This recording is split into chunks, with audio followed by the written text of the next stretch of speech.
Buenas tardes a todos y muchas gracias por venir en una tarde que promete una gran conversación. No sé si tienen la suerte ya de conocer a Paloma, pero yo sí que tengo esa suerte y he podido aprender muchísimas cosas de ella y van a ver cómo merece la pena haberse acercado. Bueno, en primer lugar, gracias a la Fundación Civismo por organizar esto. Tiene un gran valor. Me imagino que todos los que estamos aquí somos conscientes de la importancia que tiene organizar este tipo de actos, este tipo de formación, esta línea de fondo, sobre todo por tiempos delicados que piden comprensión de las cosas que estamos viviendo. Y el programa, Albert, en especial te lo agradezco a ti, tiene de verdad una fortuna. También a la Fundación Ortega Marañón por acogernos, a la Fundación Konrad Adenauer y al Club Tocqueville por hacer esta misma labor también en Barcelona y colaborar aquí en Madrid. Así que gracias a todos ellos por acoger este acto. Gracias a ti, Paloma, por estar aquí hoy con nosotros. Y el acto en sí, además, yo creo, he de reconocer que yo de Turgot no sabía nada hasta que he leído a Paloma, que es la que más sabe de esto, con lo cual he podido aprender del que más sabe.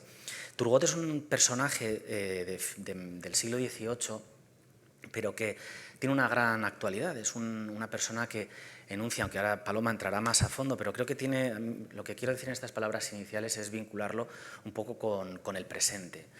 Es un personaje que propone una economía política liberal, que propone un espíritu empresarial y la libertad de trabajo, administración pública racional y Estado de Derecho para custodiar un mercado que sea el que promueva la libertad tanto económica como individual y una especial importancia a la libertad de las personas.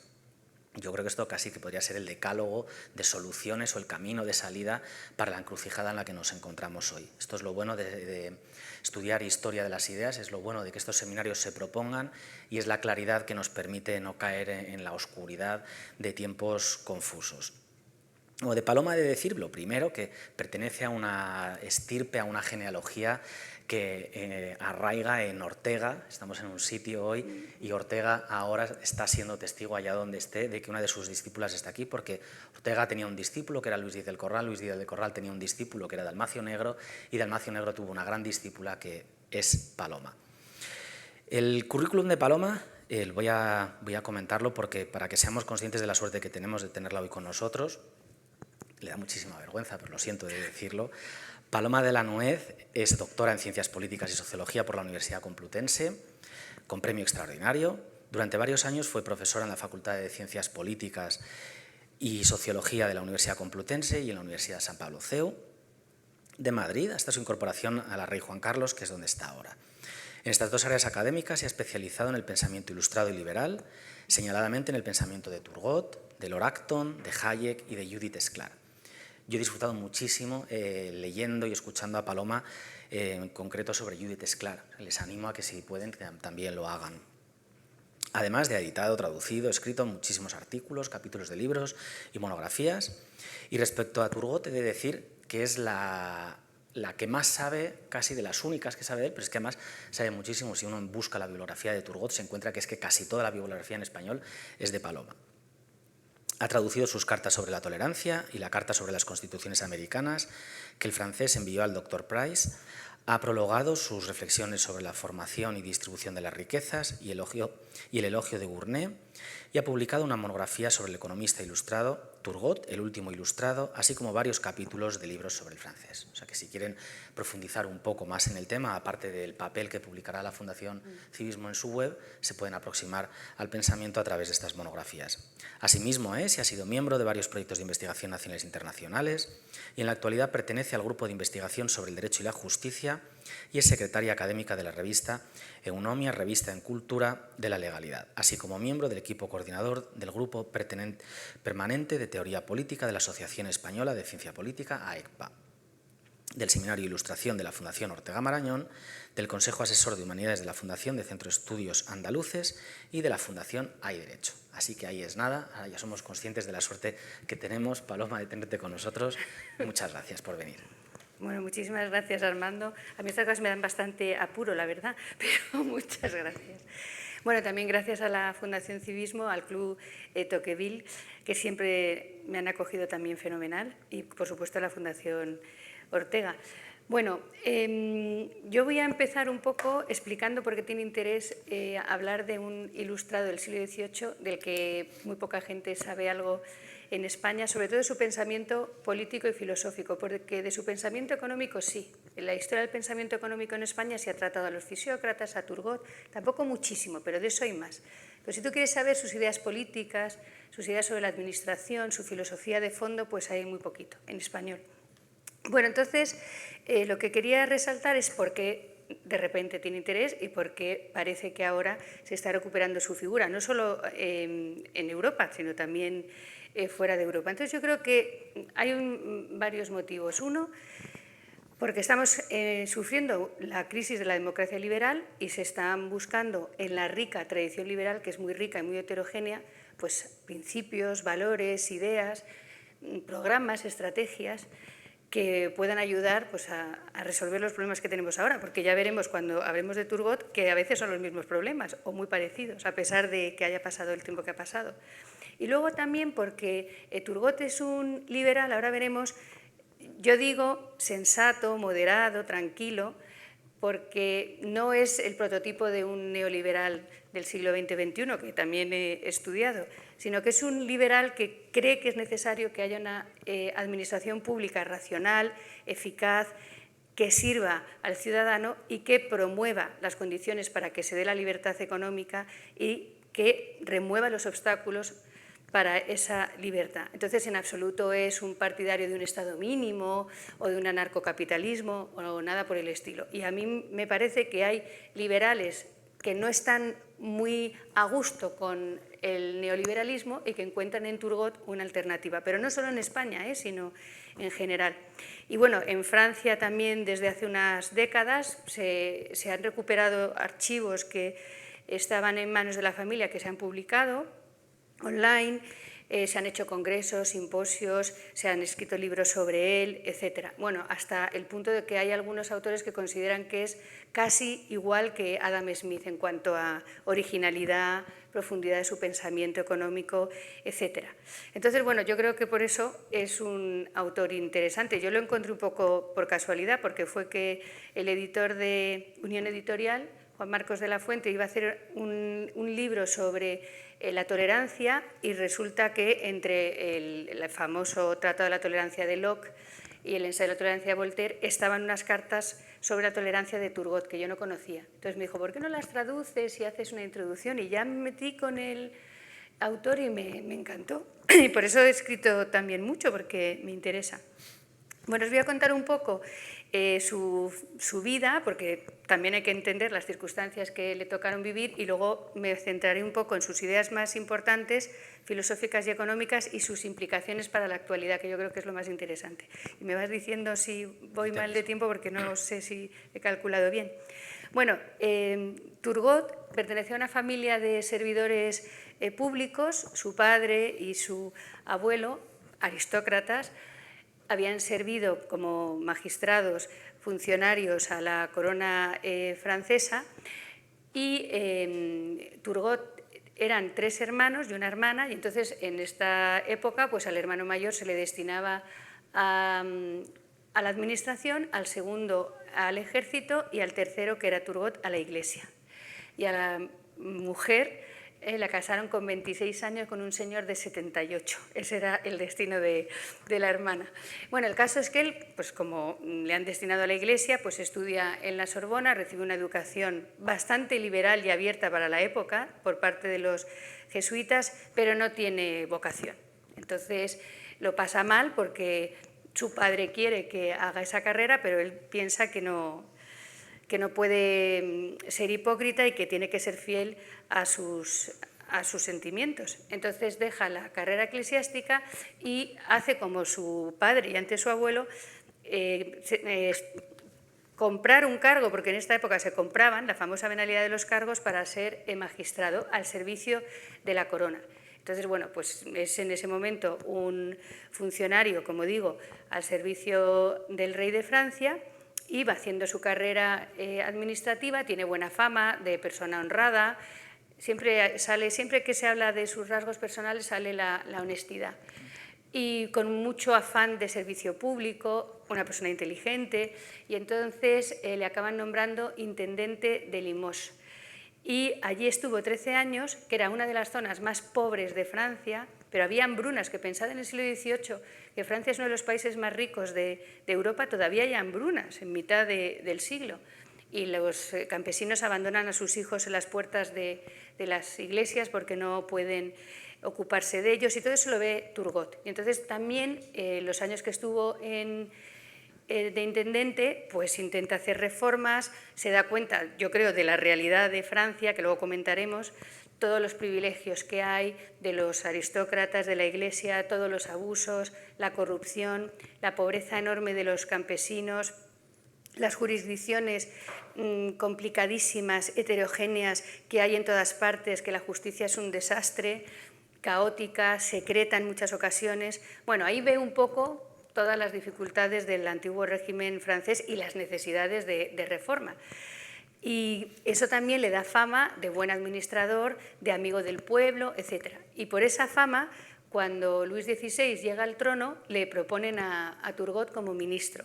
Entonces, como Luis XVI, que era joven, inexperto, se dejaba también aconsejar por otras personas mayores que él, pues pensando que va a ser un nombramiento que va a gustar al pueblo porque estás poniendo en el ministerio a un ilustrado con buena reputación, etcétera, lo eligen como ministro de la Marina, que está solo un mes, y luego como ministro de Finanzas, que no llega ni a 2 años.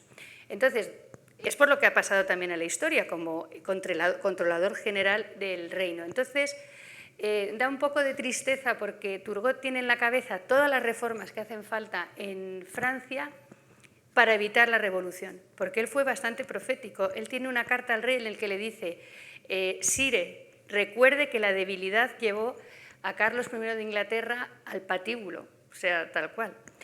Porque Turgot ve todas las reformas que necesita el reino, todo lo que hay que hacer, y confía en que el rey, que es joven, inexperto, como digo, pero buena persona, le apoye y le ayude a hacer todas estas reformas. Bueno, ¿qué es lo que pasa? Que todas estas reformas tocan privilegios, intereses de muchísimas personas.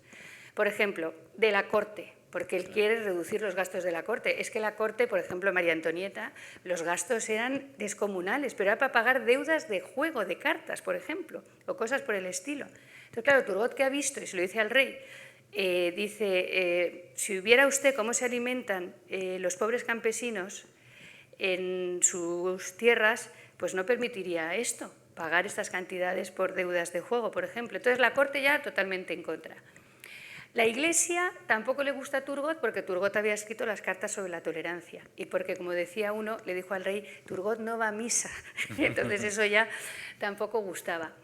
Tampoco les gustaba a los aristócratas porque evidentemente él quería, luego lo diré, reformas fiscales y que los que no pagaban, que pagasen. Entonces, claro, eso, un terrateniente, un aristócrata, también dentro de la Iglesia, pues era algo que no se podía permitir. Luego estaban los parlamentos franceses, que los parlamentos franceses no son parlamentos en el sentido de instituciones representativas, son una especie de cuerpos judiciales que en esta época se habían arrogado como la representación del pueblo cuando eran todos aristócratas, nobleza de toga se llama, que bueno, que tampoco querían ni una sola reforma, ni que les tocaran sus privilegios, ni sus derechos feudales, ni sus impuestos, ni nada, y todos van a estar en contra.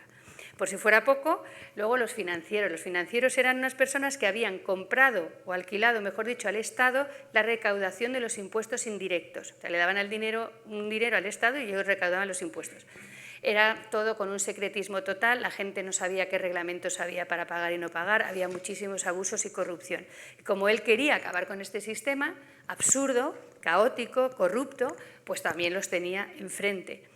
Y luego, pues los gremios o las corporaciones que él también quería suprimir, porque pensaba que uno de los derechos más importantes, decía, era el derecho al trabajo. Entonces, en aquella época sabéis que los gremios, o sea, tú no podías montar un negocio ni hacer ninguna actividad en ese sentido si no estabas dentro de un gremio, que tenías que pagar, tenías que hacer los exámenes de aprendiz, de oficial, de maestro. No podías hacer nada que el gremio no permitiera, ni cortar la tela de una manera, ni poner un color para un vestido, ni todo estaba reglamentado, regularizado. Y dice él, y no permiten a las mujeres trabajar.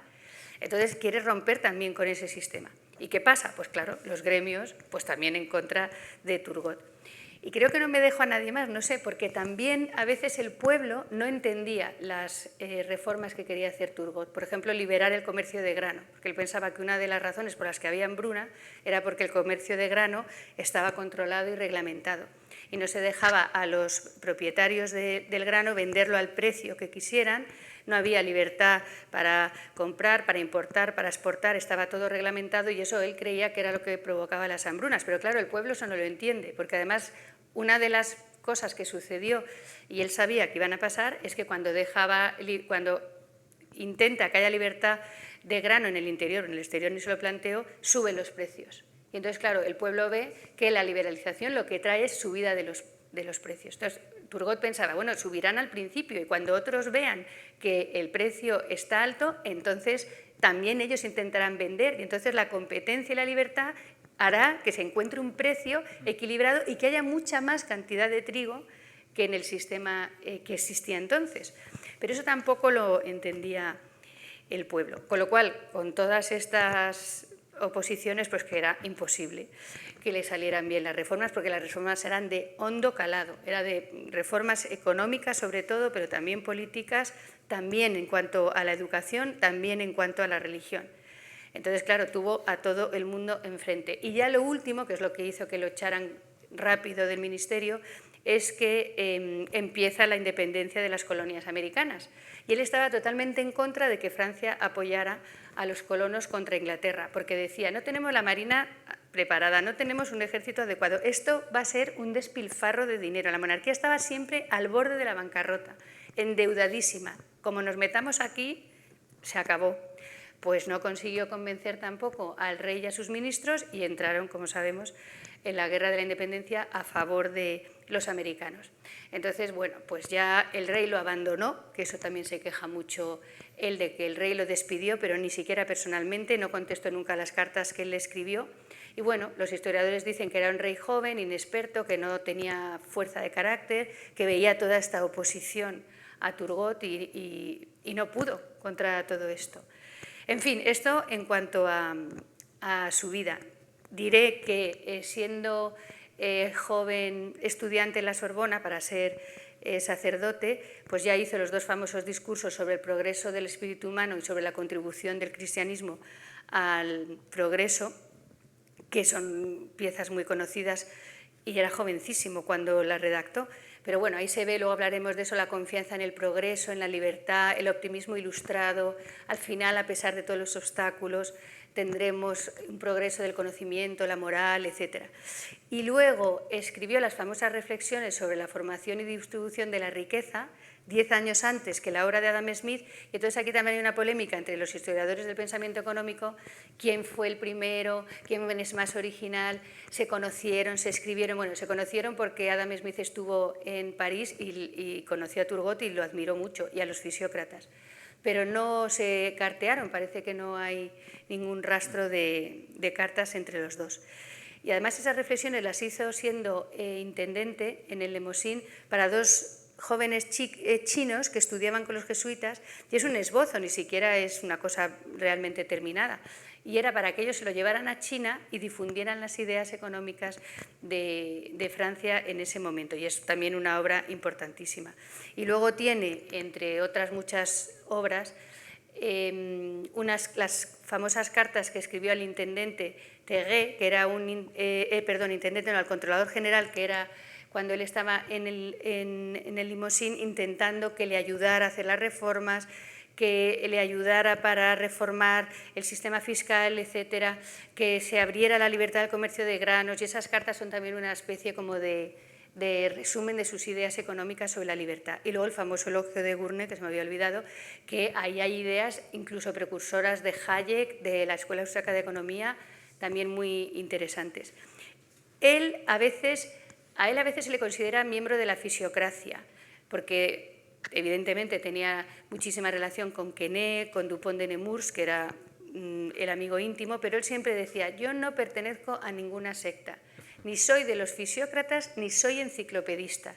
Detesto el espíritu de secta, porque el espíritu sectario no te deja razonar. Y decía lo de los enciclopedistas porque también había escrito varios artículos para la enciclopedia, pero él no quería que se le encasillara y no se encontraba cómodo colocado, ¿no?, de una manera así tan tajante en algún sitio. En fin, creo que, bueno, por decir alguna cosa más ya, que se me olvidaba, es el típico ilustrado que se ocupa de un montón de cosas, como Adam Smith y una lista de todo lo que va a escribir sobre religión, astrología, ciencia, moral, economía, política, bueno, unas listas interminables. Y luego estaba siempre muy vinculado a las mujeres de la época que tenían salones, las mujeres, las salonier importantes de ese momento, y la verdad es que prácticamente conocía a todas y estaba en todos los salones importantes, porque claro, allí estaban no solo todos los ilustrados franceses importantes, sino que iba David Hume, iba Adam Smith, iba Grimm, o sea, ahí conocía gente también de fuera de Francia. Bueno, creo que esto es un poco, ¿no?, un esbozo de lo que fue su vida, y ahora me voy a centrar en las ideas más importantes y luego vamos a las implicaciones para la actualidad. No sé cómo voy. Es que veo que me enrollo. De sobra. Vale. Bueno, las ideas más importantes. Como os decía al principio, básicamente es conocido por su filosofía del progreso. Por lo menos cuando yo estudiaba, siempre cuando llegabas a la filosofía de la Ilustración y a la idea de progreso tenías que estudiar a Turgot y Condorcet. Siempre iban los dos juntos, que eran también íntimos amigos. Y había que estudiar los discursos que he mencionado antes de Turgot. A mí me llama la atención, y lo escribí en el libro, cómo puede ser alguien tan optimista, tener tanta confianza en el progreso, en la humanidad, en la perfección del género humano, etcétera, cuando veía cómo era la Francia de la época y cuando estuvo en la corte de Versalles, porque la corte de Versalles debía ser, vamos, él también dice en algún momento, no duré mucho en el ministerio porque yo no soy una persona que sé relacionarme en un ambiente así, no soy un cortesano. Además parece ser que era un poco frío o tímido, según algunos arrogante. En fin, que no era una persona que se relacionara fácilmente, imagínate, con lo que sería la corte de Versalles. Y lo que vio allí, pues no es para ser muy optimista. Sin embargo, pues hasta el final tiene esa fe, ¿no?, en el progreso de la humanidad. Y ese progreso, además, piensa que todos los seres humanos son capaces de ese progreso. O sea, no hay aquí ningún tipo de racismo ni nada por el estilo. La naturaleza humana, dice, es común. Todos los seres humanos tenemos las mismas necesidades, pasiones, sentimientos, ideas, y todos podemos llegar a ese progreso final. Lo que pasa es que unos van más rápido que otros. Y entonces él tiene una famosa teoría que también está en Montesquieu y en Adam Smith y en Adam Ferguson, y es que vamos progresando pasando una serie de estadios.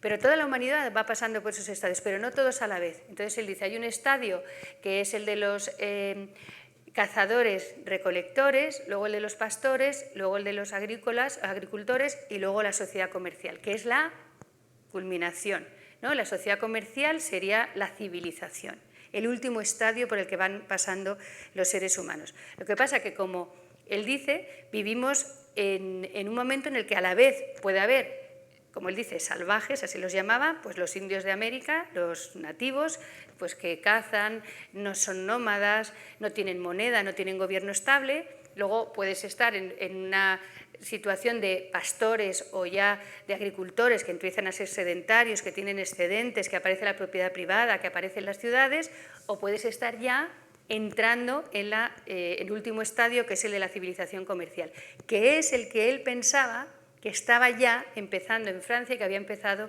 en Inglaterra. Y para él eso era una fuente de optimismo, porque la sociedad comercial, según su punto de vista, crea riqueza, prosperidad, innova, desarrolla el conocimiento, desarrolla gobiernos estables, gobiernos que respetan los derechos de los ciudadanos, porque son sociedades donde hay una educación tolerante, racional, científica, donde se trata como se merece a las mujeres, porque él dice que el trato a las mujeres revela en qué estadio de estos históricos estás. Que eso recuerda a Tocqueville, que decía que la grandeza de los Estados Unidos se reflejaba en cómo eran sus mujeres.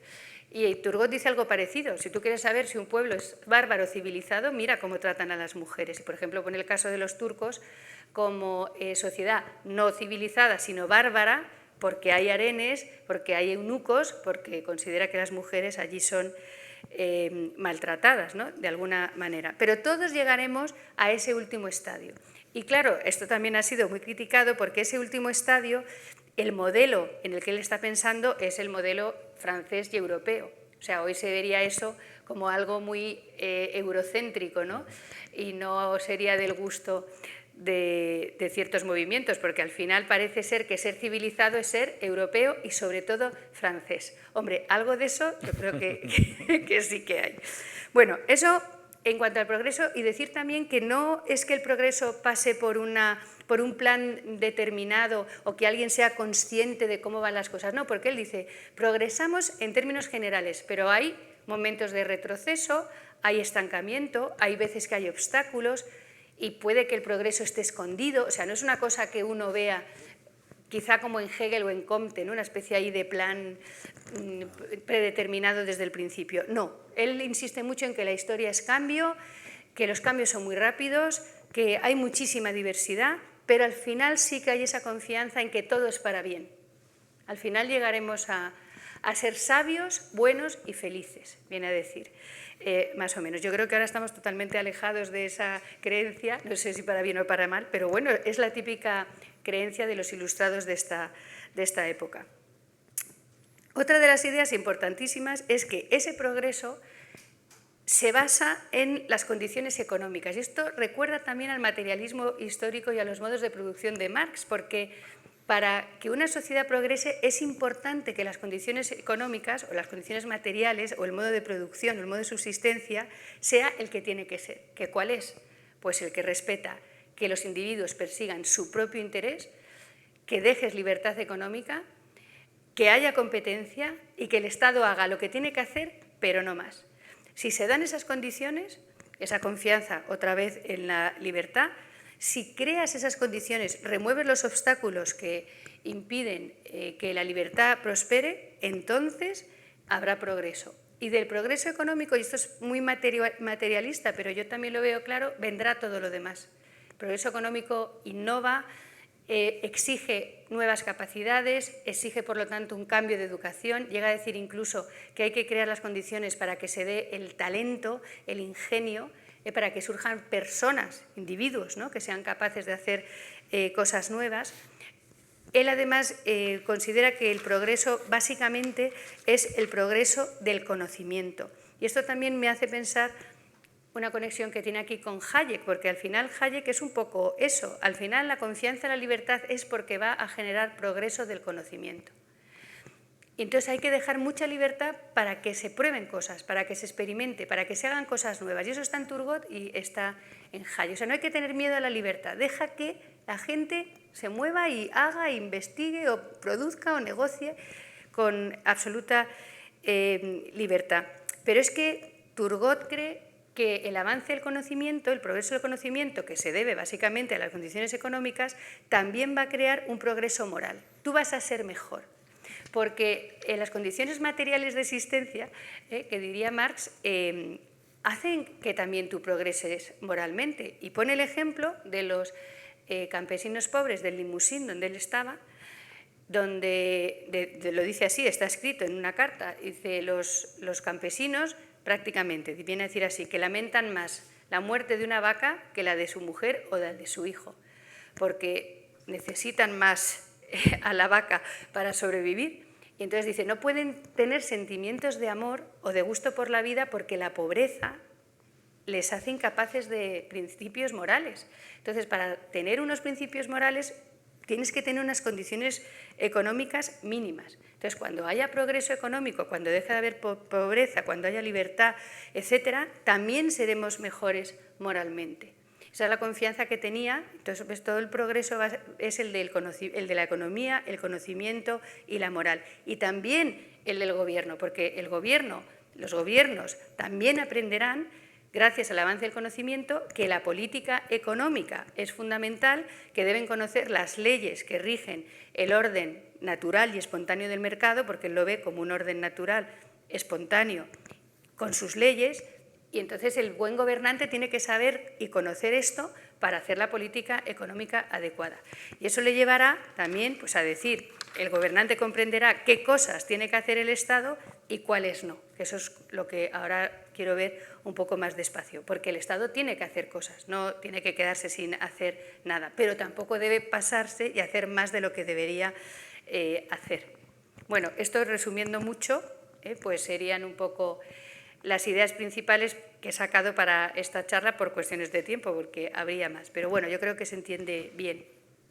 ¿Qué implicaciones interesantes puede tener todo esto para la actualidad? Bueno, a mí, por ejemplo, me hace pensar la dificultad de llevar a cabo reformas estructurales que son necesarias, que se sabe desde hace tiempo que hay que hacerlas y que no hay manera de que se hagan.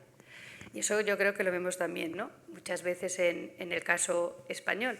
O sea, se escriben libros, tratados, informes, se pide consejos a los sabios, por decirlo de alguna manera, a los tecnócratas, etcétera, de diferentes cuestiones, se sabe lo que hay que hacer, pero nunca se hace. O se hace poco, o te quedas a media, o se hace mal. Y en el caso de Turgot es curioso porque él veía clarísimamente lo que había que hacer, había tenido experiencia real, ¿no?, de cuál era la situación de sobre todo de la agricultura en Francia, y sabe lo que hay que hacer y, sin embargo, las dificultades son enormes a la hora de llevarlo a cabo. Y eso que él, cada vez que piensa en una reforma, piensa en cómo mitigar el daño que puede producir esa reforma, porque a veces se le ha acusado, y ya se le acusaba en su época, de ser muy dogmático, de no ser realista, de espíritu de sistema, se decía entonces, ¿no? Tengo las ideas en la cabeza y entonces las tengo que aplicar tal cual, sin ver en realidad qué consecuencias van a tener esas reformas. Esa es una de las críticas que le hace Tocqueville, que yo admiro mucho a Tocqueville, pero aquí no le doy la razón porque él sabía muy bien lo que había. Y Tocqueville dice que es el típico hombre de sistema y que es prácticamente un precursor de la revolución por eso. Que tiene también sus argumentos, pero yo creo que ahí exagera un poco. Porque, por ejemplo, si él sabe que una reforma de las que propone va a quitarle un privilegio a alguien, intenta de alguna manera compensarlo con una indemnización, por ejemplo. O preparar, como decía él, a los espíritus con las reformas que va a hacer, siempre, que es una cosa también muy novedosa para la época, cada vez que hace 6 edictos famosos para reformar varias cosas, sobre todo acabar con los gremios y la defensa de la libertad de granos, y luego otros edictos que van contra muchas reglamentaciones absurdas, contra la corvea, que era un servicio que tenían que hacer sin cobrar nada los campesinos pobres, que tenían que trabajar en caminos para asfaltarlos, pero no se les pagaba, eran sus horas de trabajo y además al final el resultado solo le venían bien a los dueños de las tierras, a los propietarios o a los aristócratas que veían cómo se revalorizaban por las nuevas caminos, ¿no? Pero claro, dice Turgot, esto es el trabajo de unas personas no retribuido y de que no van a disfrutar. Y cuando él plantea la reforma de la corvea, pues también se les va a echar todos los privilegiados encima. Pero bueno, en los edictos hace en la exposición de motivos, que llamaríamos hoy, una explicación clara, sencilla, de por qué es necesaria esa reforma. Y dice Tocqueville, a veces con un lenguaje casi revolucionario, para explicarle a la gente por qué es importante hacer esas reformas. O sea, que él era muy pedagógico en eso. O sea, aparte de prever consecuencias y tratar de paliarlas durante un tiempo, aunque sea de forma transitoria, con una indemnización o con otras compensaciones, además quiero educar y que la gente comprenda por qué esta reforma es necesaria. Y la verdad es que los edictos son muy bonitos y está muy claro lo que quiere y por qué lo quiere. Y son también un reflejo, que luego diré, de su sensibilidad, porque siempre es defender al que sufre, al más pobre, al más oprimido, etcétera, ¿no? Que es una defensa del liberalismo que, como en Adam Smith en muchas ocasiones, se defiende porque es lo mejor para los más pobres y porque es lo que acaba con el privilegio, el monopolio y la corrupción. Bueno, entonces da un poco de melancolía ver que esas reformas tan necesarias, porque ya otros controladores generales anteriores a Turgot habían pensado en algunas de estas reformas, pero ninguna se podía llevar a cabo, es que ninguna, era imposible. Y después de Turgot, que estuvo casi 2 años pero no llegó, los que le sucedieron, entre ellos Necker, Brienne y Calonne, trataron de hacer reformas parecidas a las de Turgot y tampoco sirvió para nada. Vamos, ya de hecho vino la revolución. Bueno, se me ha olvidado decir antes, me parece que cuando a él lo lo despiden, pues ya no quiere volver a saber nada de la administración, no escribe ya sobre estos asuntos, se dedica a ser hombre de letras, sigue estudiando mucho, traduce porque le gusta hacer poesía y traducirla, y recibe a gente importante porque es una autoridad, pero vamos, ya completamente al margen de la política, o sea, completamente decepcionado, en definitiva. Bueno, eso en cuanto a la dificultad de llevar reformas, ¿no? Y a todos los grupos a los que, como has cedido privilegios, cuando quieres hacer la reforma ya no tienes nada que hacer. Y son privilegios que tú has concedido pensando que eso te iba a favorecer a ti en el gobierno, y no. Y lo digo, por ejemplo, por el caso, y eso me lleva a la corrupción, de la venalidad de los cargos. Como la monarquía francesa siempre estaba en déficit, siempre tenía una deuda enorme o al borde de la bancarrota, pues se empezaron a vender cargos que, claro, a cambio de un cargo te daban un dinero. Pero para tener más dinero se inventan cargos absurdos o que duplican a otros que hay, porque claro, más cargos, más dinero. Pero se llega al colmo de que esos cargos se hacen hereditarios si pagas una cantidad también a la corona. O sea, le compras el cargo, luego pagas porque ese cargo pase a tus hijos. Entonces, por ejemplo, los miembros del Parlamento, la nobleza de toga, compraba estos cargos y luego los pasaba a sus hijos en herencia. Y además, para hacerlo más atractivo comprar el cargo, algunos de esos cargos te daban título de nobleza, con lo cual ya, imagínate, encima eres noble. Y entonces, claro, es una profusión de absurdos, de puestos que no hacen nada, no sirven para nada, y luego, claro, además, ¿esto qué favorece? Pues el que hereda el cargo muchas veces no tiene ni idea de lo que tiene que hacer, porque los parlamentarios, por ejemplo, que compraban el cargo y lo heredaban sus hijos, pues el hijo a lo mejor en su vida ha estudiado leyes, ni sabe nada, ni le importa nada, algunos tenían 18 años. Pero claro, todo esto, imaginad, por ejemplo, la Administración de Justicia, qué desastre. O sea, la justicia funciona fatal si funciona. Y claro, todo esto también pues, favorece la corrupción, ¿no? Esta venta y compra de cargos, pues evidentemente favorece mucho la corrupción. Como he dicho antes, además la corte, la camarilla, los financieros, toda la gente que está alrededor de los poderosos, pues buscan privilegios a costa del Estado, buscan retribuciones, como digo, buscan el monopolio para tener una actividad comercial que solo ellos puedan tener. En definitiva, como dice Turgot, la barbarie gótica. Entonces, esta idea también me parece interesante porque la corrupción del antiguo régimen, que estaba totalmente extendida, dice, no existe espíritu público, aquí cada uno va a lo suyo, la solución es la libertad. O sea, acabar con los monopolios, acabar con las primas, con las restricciones, con todo tipo de reglamentaciones y confiar en el individuo y en su libertad. Pero claro, como he dicho antes, pues esto supone acabar con muchos privilegios a los que nadie quería renunciar. Esto de la corrupción, que es un tema en el siglo XVIII muy importante, que los ilustrados en general y en Francia en particular se trata mucho, tiene que ver también con la actualidad en el sentido de que Turgot trata de demostrar que la sociedad comercial en la que está o en la que se va a ir desarrollando no es incompatible con el espíritu cívico, porque ya en esta época, por ejemplo, Adam Ferguson decía que una sociedad comercial pues favorece la avaricia, el interés propio, el egoísmo, la falta de solidaridad y que no va a haber espíritu público ni interés por favorecer el bienestar general. Y Turgot lo que quiere demostrar es que hay algo que él ha denominado poco después un humanismo comercial.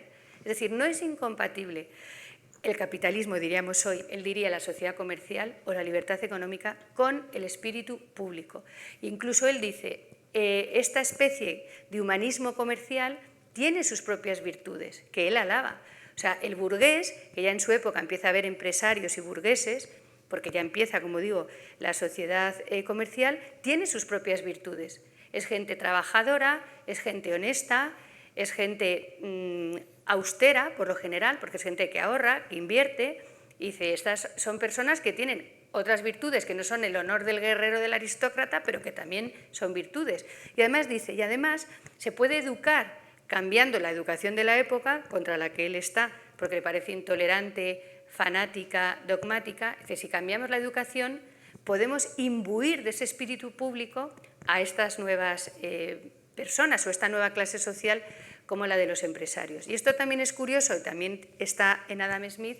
Él era partidario de que hubiera una educación pública a cargo del Estado, al margen de la Iglesia, para que enseñara pues, lo que él considera que es ciencia, razón, técnica, y también él llama la pasión por el bien público, dice la pasión por el bien público, el que estos individuos se sientan parte de un Estado y quieran trabajar y colaborar por él. Y no lo ve incompatible, o sea, ve una sociedad burguesa, comercial, con estas nuevas costumbres, esta nueva forma de ser, que a la vez tenga una educación pública a cargo del Estado que favorezca, como digo, el bien público. Él confía muchísimo en la educación, que es otra de las características típicas de la Ilustración francesa y en general. Tocqueville también le viene a decir como que se cree que la educación es una medicina milagrosa, así un poco también. Es que Tocqueville tiene unas notas sobre Turgot en el antiguo régimen y la revolución que está muy bien. Y le admira, también destaca otra vez que es honesto, inteligente, pero no le acaba de convencer. Bueno, el caso es que lo que querría decir es que también ahora tenemos esa discusión todavía, ¿no?, sobre si el capitalismo, el liberalismo, el neoliberalismo, la libertad económica es compatible o no con las virtudes morales o si son una de las causas de la corrupción. Entonces, para el Turgot es al revés, la corrupción es la del antiguo régimen, la de los estados, ahora hablaré de eso, que intervienen en todo, lo quieren reglamentar todo, etcétera, y la solución es la libertad. En cuanto al tema del Estado, no sé, creo que tengo que ir terminando o no. 10 minutos. Vale. Bueno, pues en torno al tema del Estado, que también es muy interesante y también lo podemos llevar a la actualidad. Turgot sabe que el Gobierno tiene que hacer una política económica, como he dicho, que respete el orden natural del mercado, sus leyes, etcétera. Pero el Gobierno también tiene que utilizar su fuerza y su poder para, como he dicho, destruir los obstáculos, por ejemplo, todos estos privilegios, el monopolio, la reglamentación absurda de la que he hablado antes de los gremios, etcétera, y tiene que favorecer también las condiciones para la libertad. ¿Y eso cómo se puede hacer? Pues él confía en la Administración, porque tened en cuenta que en su época él lo que está viendo es que no hay Administración, o sea, es que no funciona nada. Desde su puesto de intendente ya vio todos los obstáculos y luego de ministro, pues ve que cuando se quiere centralizar el poder de la monarquía en el antiguo régimen, que tenemos esa imagen de que al final la monarquía era centralista y absolutista, pues te das cuenta de que prácticamente no puede hacer nada. No puede hacer nada porque no hay medios, porque hay un montón de jurisdicciones caóticas, unas superpuestas sobre otras, porque los privilegiados no obedecen, aunque tú les mandes, no me sale la palabra, pero bueno, que les mandas un papel para que cumplan y hagan ciertas cosas, como por ejemplo, cuando hay hambre, pues les pide que den de comer a los campesinos que trabajan sus tierras, y muchos se niegan. Le pide ayuda a los curas para que por lo menos alguien ayude. Y luego no llegan los recursos que pide, porque no funciona bien la administración del Estado. Entonces, claro, él dice, si el problema de Francia es que no tiene administración, es que no se puede crear un mercado donde no hay una administración moderna, eficaz, racional, no hay espíritu público, existe la idea del funcionario servidor del Estado, porque ahí el funcionario, que no lo llamaremos el funcionario, pero a que nos entendamos, ha comprado el cargo normalmente o se lo han concedido por algún contacto bueno de la corte y no tiene ningún interés nada más que ver qué dinero saca, cómo se puede todavía asfixiar más con los impuestos a los más pobres, etc. Entonces, esto me interesa, ¿por qué? Pues porque últimamente en España, ya llevamos años, yo por lo menos lo veo en las redes sociales, hay muchas quejas sobre lo mal que funciona la administración y la reforma de la administración que hay que hacer, que la administración está envejeciendo, que la administración no tiene recursos ni medios, que los buenos funcionarios se van y se van a la empresa privada o a otros sitios, que está enormemente politizada, que se coloca en puestos que deberían ser administrativos o para funcionarios de carrera a los amigos del gobierno de turno y que hay que hacer una serie de reformas. Y yo leo bastante sobre las reformas que son necesarias, etcétera. Pero claro, te entra mucha melancolía, como decía antes, y mucho escepticismo, ¿no? Porque dices, ¿cómo vas a llevar a cabo estas reformas que tocan tantos privilegios de tantísima gente, ¿no? Entonces, bueno, es lo que decía al principio, se sabe lo que hay que hacer desde hace tiempo, pero falta voluntad o el Gobierno es débil y piensa que no haciendo esas reformas va a conseguir más apoyos. En definitiva, pues soy escéptica, la verdad, sobre esas reformas. Y ya para ir terminando, pues sí quería insistir un poco en lo que he dicho antes, que toda la defensa de la libertad de comercio y de granos es precisamente por la sensibilidad de Turgot hacia la pobreza que él vio en el campo y que en sus cartas personales se refleja que es una persona muy sensible y a pesar de que, como he dicho, tenía fama de persona fría, algunos dicen que es que era muy tímido y a veces las personas tímidas parecen frías, ¿no? Pues no, se ve que es una sensibilidad incluso prerromántica. Le gusta Rousseau, le gusta el Rousseau de la Nueva Eloísa, de las novelas así románticas, del Emilio, y en una carta que le escribe a Hume, que sabéis que Hume tuvo que aguantar a Rousseau en Inglaterra, que le volvió medio loco, Rousseau le dice que tiene que reconocer que evidentemente no está de acuerdo con sus ideas sobre que el progreso y la civilización al revés corrompe al ser humano y que es mejor ser un salvaje, etcétera, pero reconoce que le gusta su sensibilidad moral y que ahí, digamos, que lo entiende. Y es verdad que existe esa sensibilidad y yo creo que es lo que al final le mueve a ser tan beligerante y a hacer esos edictos que os he dicho antes que tienen esa exposición de motivos, o sea, que quiere que la gente comprenda que esto es para bien del pueblo y de los más pobres y de los más oprimidos y que todo el mundo va a salir beneficiado de estas reformas y de la libertad. Entonces, claro, es un poco triste, ¿no?, ver que esos esfuerzos pues, se quedan prácticamente en nada. De todas maneras, cuando muere, su fama, o sea, tiene mucha más fama después de muerto, o sea, cuando muere prácticamente pasa desapercibido, pero después de muerto se convierte en una especie de figura incomprendida por el poder, amigo del pueblo, preocupado por los pobres. Se hacen también una especie de biografías que son, pues más que biografías, pues unos homenajes en que Turgot aparece casi sin fallo alguno, etcétera, ¿no? Sobre todo una biografía que es más una geografía de Condorcet. Pero bueno, me parece interesante, como os he dicho, por sus ideas, que son muy liberales, aunque también, repito, bueno, eso os lo he dicho antes, no lo digo ahora, que no tiene un tratado de teoría política, de teoría económica, digamos, o varios volúmenes de obras muy sistemáticas, no, porque son muchas veces, pues estas reflexiones son esos apuntes para los dos jóvenes chinos. Luego tiene una memoria sobre las municipalidades que es para el rey, que no le llegó. Luego tiene una propuesta para que el rey, en el momento en el que le coronan, no diga que va a perseguir a los herejes, que era una cosa que se decía siempre en la coronación y que él lo veía absurdo, y por eso escribe las cartas. O sea, que luego tiene como las ideas o las cartas al Dr. Price sobre América no están recogidas y sistematizadas, pero si lees un poco todo y si estudias su vida y sobre todo las cartas personales que dicen mucho de la personalidad de un autor, pues te llevas una impresión bastante favorable. Rothbard decía, no sé, en esto también tengo mis dudas, que a él le hubiera gustado tener todo el poder, incluso absoluto, concentrado en sus manos para hacer una profunda revolución liberal. No sé si eso no contradictorio, ¿no? Pero bueno, termino ya y si hay preguntas o debate, pues seguimos un poquito hablando de Turgot.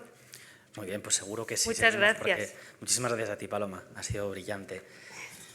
Bueno, has dicho muchas cosas. Nos has presentado un personaje de estos que se sitúan en un cambio de época y que en su persona encarnan los valores del antiguo régimen y los valores de lo que está por venir. A mí esos personajes como Tocqueville, también les pasa lo mismo, me parece que son fascinantes y yo creo que nos lo has hecho carne, una persona que confía en el progreso, una persona que está ya imbuida de esas ideas progresistas, ilustradas, y un progreso que combina lo económico con el conocimiento. Yo creo que eso es una cosa que también es muy de actualidad, o por lo menos debería serlo, ¿no? Que es lo que nos hace progresar, si es la libertad o es la dictadura.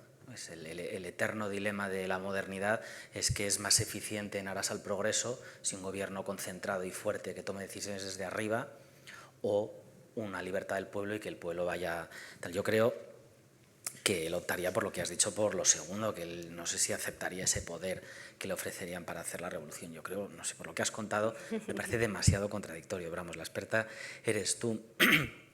Luego hay una cosa que me ha interesado muchísimo, y además como historia del liberalismo y también como historia nuestra, y es que el liberalismo surge y es común, porque Tocqueville también tiene unos tratados sobre el pauperismo, como el liberalismo surge también en diálogo con el pauperismo. O sea, el liberalismo no es una cuestión para mantener los privilegios de la nobleza, sino que más bien los liberales de pura cepa, aunque son nobles, no simpatizan demasiado con sus congéneres y sin embargo sí que empatizan con una situación social de dificultad. Tocqueville a mí me parece que es paradigmático, pero por lo que tú has señalado también. Entonces, a mí esto que has señalado como origen histórico del liberalismo, una preocupación por el pauperismo y como respuesta al pauperismo, ese socialismo que vendrá, quizás no sería la mejor respuesta, sino que a lo mejor la libertad de mercado es que es la respuesta al pauperismo y que las libertades sociales y comerciales también son respuesta, ¿no?, a la desigualdad social que ya estaba en ese ambiente. También su preocupación por la corrupción.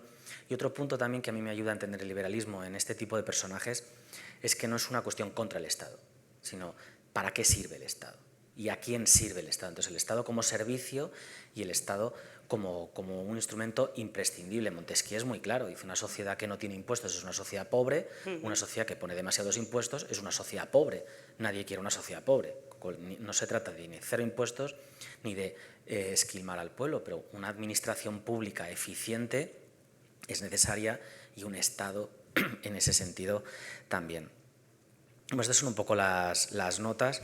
Me queda una pregunta que si quieres respondes, pero no quiero abusar del privilegio de estar aquí para hacer yo la primera pregunta, pero te lo dejo como reflexión ante tu escepticismo por la dificultad de llevar ciertas reformas, si al final la única respuesta es la revolución, ¿no? La revolución soviética, la revolución francesa, la guerra civil, y si al final las sociedades se enquistan de tal manera que no, o si soltando un poco la cuerda y dando libertades, a lo mejor las sociedades tienen capacidad, ¿no?, de recuperar. Pero vamos, no es una pregunta, no quiero abusar de mi privilegio, era solo unas pequeñas reflexiones sobre lo mucho que he podido aprender en este ratito. Pero yo también he tomado notas. Yo cada vez que habla Paloma tomo notas y luego me las... Pues mira, esa cosa como se graba, luego me arrepentiré de haberlo dicho.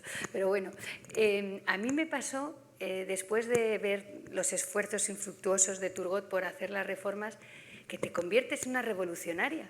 Porque claro, tú dices, cuando ves a los parlamentos que se oponen a todas y cada una de las reformas de los edictos y que muchos acabaron en la guillotina, los miembros de estos parlamentos, claro, es que en el fondo dices, pues es que no me extraña que les cortaran la cabeza, si es que no dejan hacer nada. Entonces yo, a ver, lo digo un poco de broma, ¿no? Pero dices, claro, es que esto a lo mejor no tiene más remedio que haciendo una revolución. Que luego muchas de las ideas y medidas de Turgot se hicieron durante la revolución. Por ejemplo, la abolición de los gremios es la ley Le Chapelier. O sea, al final se prohíben los gremios y las corporaciones, que es lo que él había dicho, pero en plena revolución. Entonces, me lo digo un poco de broma, pero a veces dices, claro, a lo mejor es que esto no se puede cambiar nada más que haciendo una revolución. Hombre, Turgot también pensaba, y eso yo te lo diría para la actualidad, confiaba en la sociedad civil, que se creara unas personas educadas, con esa educación pública, o no pública, porque había pública y privada, pero una educación sensata, tolerante, una educación racional, etcétera, con esta burguesía, estos emprendedores, estos empresarios, que serían gente racional, austera, pero que a la vez tendrían esta educación de servicio público, etcétera, pues que eso moviera un poco a hacer las reformas, ¿no? Y yo creo que esa es la poca esperanza que te queda ahora, que la sociedad civil obligue a que los gobiernos hagan cosas, que muchas veces lo han conseguido. Es difícil, pero yo no veo otra solución, porque una revolución, pues francamente, además luego ya sabemos cómo acaban la mayoría de ellas, ¿no?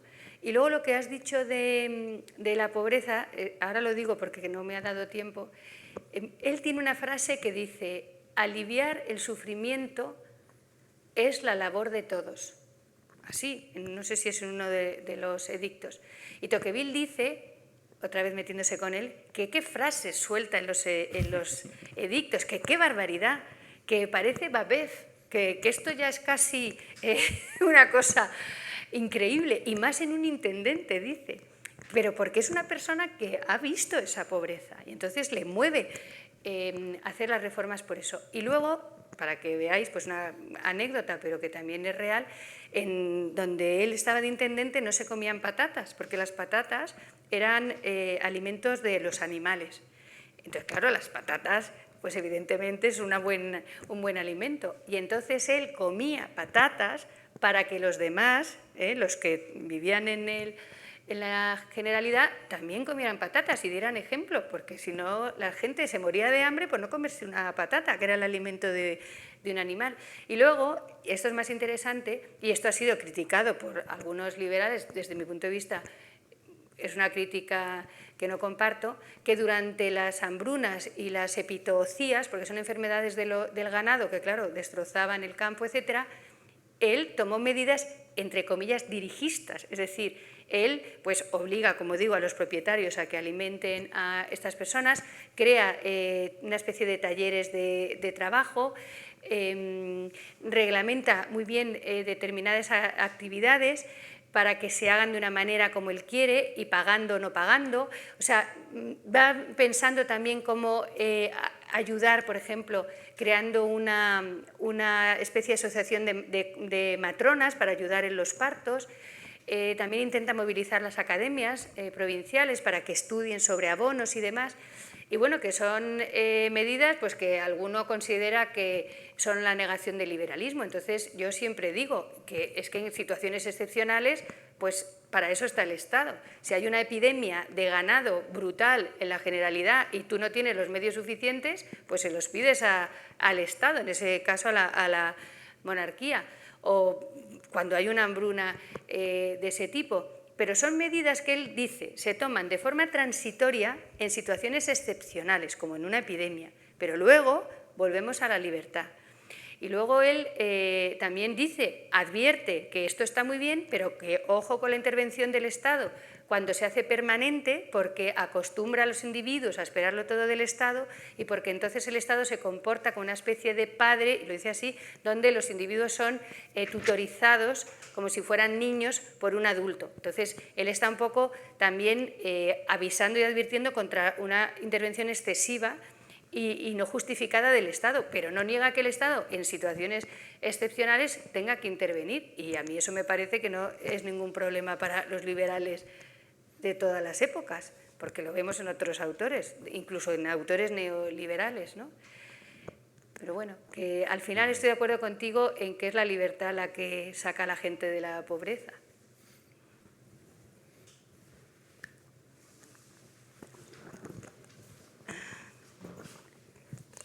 Sí, yo te quería preguntar, según lo que he entendido, Turgot es un liberal clásico. Pero ¿hasta qué punto un liberal clásico defiende pues, esa intervención del Estado, cree en el progreso indefinido, tiene una visión tan positiva de la naturaleza humana? Sí. Pues mira, es que Turgot está entre el liberalismo, entre la Ilustración y el liberalismo, porque desde el punto de vista económico es muy liberal en economía. Desde el punto de vista político ya no es tan liberal. Pero bueno, es que es una persona que está, como ha dicho Armando, pues entre dos mundos. Y luego se ha planteado, y lo sabrás, qué tipo de ilustración y de liberalismo es el suyo. Porque tú dices liberalismo clásico, pero del tipo anglosajón o los escoceses o de tipo continental y los franceses. Por ejemplo, Hayek dice que es, aunque sea francés, del liberalismo bueno, que él diría, ¿no? Que es el de los anglosajones escoceses. Pero él tiene muchas cosas de la Ilustración francesa. La confianza en el progreso, que es verdad que no está en otros autores liberales. La confianza en la razón. No lo he dicho, pero es muy racionalista también. La idea de un Estado centralizado, con una unidad de mercado, pero con unos funcionarios al servicio de los ciudadanos. Todo eso es más francés, si quiere, racionalista, cartesiano, que el liberalismo anglosajón. Pero es que también hay autores que recuperan a Turgot, que no lo he dicho al principio, porque quieren demostrar que el liberalismo clásico no es solo el protestante de origen anglosajón, sino que hay un liberalismo continental, en este caso francés, pero también alemán, italiano, español, que a veces no valoramos o que no tenemos en cuenta. Pero no es fácil clasificarlo. Yo te diría eso, está entre la Ilustración y el liberalismo, porque luego, fíjate, en cuanto a política, como tampoco lo escribió en ninguna parte, como he dicho antes, él era leal al rey, porque evidentemente le había nombrado y además cuando lo nombra tiene una carta muy bonita diciéndole que me pongo en sus manos, que es un rey joven y bien intencionado y que va a hacer todo lo que pueda por Francia. Pero luego tiene en las cartas algunos comentarios y en la carta al doctor Price que podría ser casi republicano, que viene a decir como que no es tan importante la forma de gobierno, sino que se tomen las medidas que se tengan que tomar. Y habla de Inglaterra y dice que, bueno, que deberían abrir el sufragio, porque el sufragio es censitario, que debería haber elecciones cada año, los ingleses. También dan unas recomendaciones a las colonias que ahora se han independizado en América, que van un poquito en la línea de Rousseau, nada de división de poderes, una asamblea que represente al pueblo, o sea que ahí hay también contradicciones. Y en la carta al doctor Price le dice al final que tenga cuidado, porque las cartas se abrían en aquella época, se censuraban, y decían, me he mostrado demasiado amigo de la libertad. O sea, que yo creo que él era más radical de lo que, seguramente también por lealtad a la corona y al rey, pero yo creo que le hubiera gustado más apertura política, una especie de monarquía quizá constitucional, o incluso más. Pero eso ya son elucubraciones. Profesora de la Nuez, muchas gracias por su brillante exposición. Yo le quería preguntar el devenir de Turgot durante la Revolución Francesa, porque no sé cuándo falleció. Es verdad, no lo he dicho, sí. No, bueno, es igual. Se muere en 1781. O sea, se libró de la Revolución. Se de la guillotina, seguramente de la guillotina también. Bien, y después le quería preguntar, en el siglo XIX, ¿qué escuela, si es que la tuvo, qué seguidores hubo en su momento, ¿no? Y después sí que nos ha hablado en el 20, pues Hayek, si hay alguno más también para ampliar, por favor. Gracias. Sí, es que, perdonad que no os he dicho que nació en 1727 y murió en 1781. Él dejó también escrito, en mi familia se muere de gota a los 50, y se murió a los 54. Pero claro, murió antes de la Revolución. Entonces también hay una discusión, ¿lo hubieran guillotinado, no lo hubieran guillotinado? Bueno, no sé. El caso es que cuando él muere, después de la Revolución, bueno, cuando él muere, durante la Revolución es eso que os he dicho antes de que se le considera un amigo del pueblo, etc. Pero luego hay un momento un poco de olvido porque se le asocia a los fisiócratas. Y como los fisiócratas habían defendido el despotismo ilustrado, él no, porque él no era fisiócrata y él dice, odio el despotismo, pero la asociaban a la fisiocracia el despotismo ilustrado, el antiguo régimen, digamos que no tuvo mucha repercusión. Y en el siglo XIX en Francia lo recupera Bastiat, que es un poco el que lo saca un poquito a la luz. Pero los franceses en general tampoco han sido muy amigos del liberalismo, salvo excepciones, y no ha sido especialmente revalorizado hasta finales del XIX y también por el auge del socialismo, y había que buscar un poco, ¿no?, pues un contrincante. Y yo creo que tiene más éxito en el 20, y no tanto, repito, en Francia, sino con la escuela austriaca, Hayek y también Rothbard, como he dicho antes, que yo creo que son, tendría que pensar a lo mejor más despacio, pero yo creo que estos son los autores que lo han recuperado, digamos, en el siglo XX. Pero yo creo, bueno, y ahora con esto que he dicho de recuperar los autores, hay un libro de Philippe Nemo que son autores liberales de Europa y es el continente entero, y ahí también está Turgot. Y ahora en Francia, como he dicho, en los últimos años. Pero no es equiparable a un Adam Smith, por ejemplo, que todo el mundo estudia y conoce, ¿no? Pero bueno, eso es lo que te diría. Tendría que pensar un poquito más, pero así a bote pronto me acuerdo sobre todo de Bastiat.